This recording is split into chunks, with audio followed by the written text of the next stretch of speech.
I still remember that day so clearly. The sky was gray, my coffee had gone cold, and I felt hollow, like I was breathing, but not really living. The silence in the room felt louder than words, and I sat there wondering how long I had been carrying this invisible weight on my shoulders. Years had passed, yet the ache in my chest stayed the same.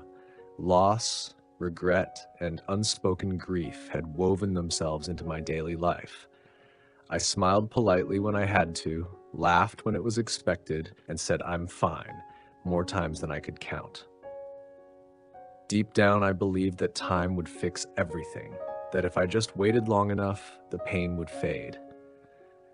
But no one ever told me that healing is not something that just happens. Healing is something you must choose. That morning, something inside me shifted. I looked in the mirror, not to fix my hair or check my face, but just to see myself. And for the first time in years, I didn't see someone broken. I saw someone tired, deeply tired, but still standing. I sat down, I closed my eyes, I put my hand on my chest, and quietly I whispered, "I need help." That small sentence, barely audible, was one of the bravest things I had ever said to myself. It wasn't dramatic, it wasn't loud, but it was honest.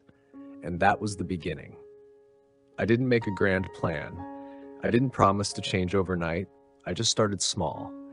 I began going on short walks without my phone, just me and the sound of my own footsteps.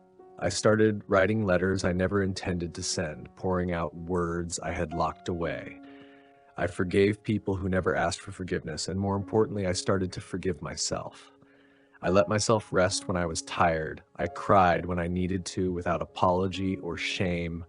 I stopped pretending to be okay when I wasn't, and slowly, so slowly, something started to change. I began to feel again, not just the pain, but also the calm moments between. I noticed the sun through the window, the warmth of tea in my hands, the way the air smelled after rain. Life was still messy, but it was no longer numb. Healing, I've learned, is not about forgetting the past. It's about making peace with it. It's about deciding that the past doesn't get to steal the rest of your story. It's about choosing to live, not just survive. So if you're tired, if you feel like you've been holding your breath for years, I want you to know this. You don't need to be perfect to begin. You just need to decide.